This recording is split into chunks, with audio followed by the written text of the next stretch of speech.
Saben que desde hace algunos días hemos comenzado con un ciclo sobre los pecados. En la mañana de hoy le toca el turno a uno que parece que ha crecido muchísimo en los últimos años. Es la gula y vamos a empezar con este disparador.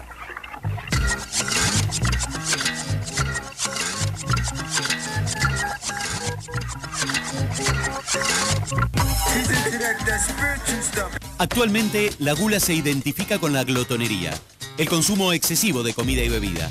En cambio, en el pasado, cualquier forma de exceso podía caer bajo la definición de este pecado. Marcado por el consumo excesivo de manera irracional o innecesaria, la gula también incluye ciertas formas de comportamiento destructivo. Comer y beber de una manera excesiva. Comer o beber de manera voraz, dándole más atención a la comida que a los que te acompañan. Abusar de alcohol y drogas. Todas estas actitudes pueden ser vistas como ejemplos de gula.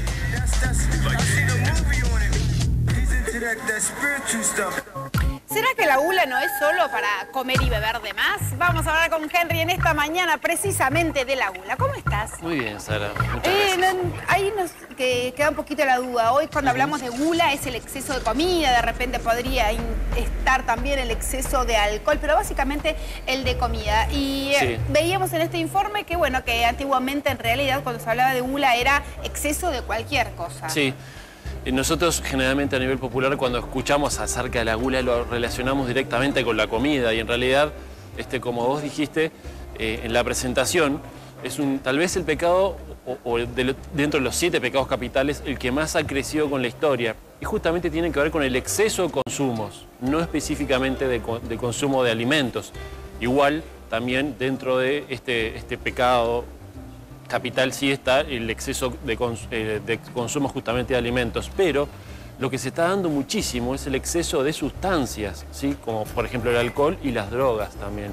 En ese sentido es que ha crecido mayormente en la historia, ¿sí? Y esto tiene que ver justamente con cuestiones energéticas, más allá de la definición católica, que sí tiene una gran incidencia actualmente. Actualmente también lo podemos relacionar o entender desde el punto de vista energético. Nosotros tenemos el concepto de que nosotros somos personas más que físicas, más que materiales, también somos energéticas, espirituales. Y ese espíritu, esa energía también tiene cierto tipo de alimentos que tienen que ver con alimentos energéticos. Y nosotros muchas veces cuando tenemos carencias de algún tipo de aspecto emocional, sobre todo, empezamos a tomar excesos energéticos de fuentes que no deberíamos tomar en mayor medida, como por ejemplo los alimentos, las sustancias que nos pueden hacer salir de hacer ese contacto justamente con las situaciones que tenemos que vivir. Por eso se dice que a veces las carencias energéticas o emocionales están muy ligadas, ¿no? Justamente porque cuando tenemos una carencia, hay un autor que se llama John Gray, autor de Los hombres somos de Marte, las mujeres de Venus, que habla muchísimo acerca de esto, ¿no? De las sustancias, de las energías que nosotros debemos tener. Una de ellas es la energía divina, o sea, de fuentes divinas, de Dios, o fuentes espirituales, fuentes que tienen que ver con la pareja, fuentes familiares, de los padres sobre todo. Y cuando tenemos déficit de alguna de ellas, tratamos de suplirlo, ¿no?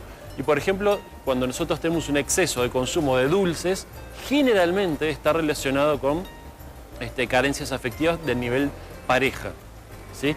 Cuando tenemos excesos de alcohol... O sea que con el vicio del chocolate de las mujeres, que somos tantas, exacto, hay un problema de pareja. Se da muchísimo, sí. Uy, mi amor, marchamos. No, bueno, a veces... No, porque yo y mi gesto de chocolate mensual. En realidad hay una gran tendencias en ese sentido, ¿no? O como que no se ha acomodado a nivel afectivo en ese sentido. Y bueno, cuando hay excesos de alcohol o de sustancias o de drogas, muchas veces está relacionado con carencias afectivas desde los padres, sobre todo en etapas en las que uno se va formando a nivel emocional, ¿no?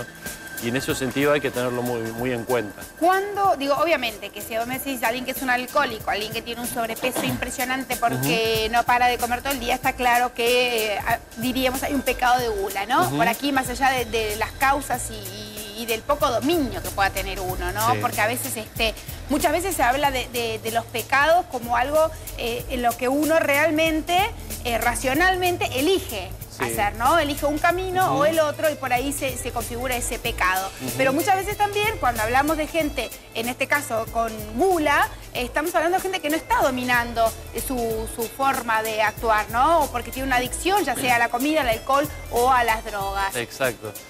¿Cuándo se configura esa gula, no? Porque está bien, el día que te comiste la tableta de chocolate de más, podrás decirlo, pero claro, muy light. Sí. ¿Cuándo se configura la gula? Pero hay una gran verdad lo que acabas de decir, es una de las claves. Muchas veces los pecados se los relaciona con conceptos o con manejos de actitudes que uno se supone que controla y está plenamente consciente, y no precisamente es así. En realidad son a veces hasta patologías, ¿no? Y en ese sentido nosotros sí tenemos que estar atentos primero que nada para reconocerlo, para poder empezar a trabajar y en base a eso trabajarlo en el sentido contrario, que después vemos cuál es el sentido contrario.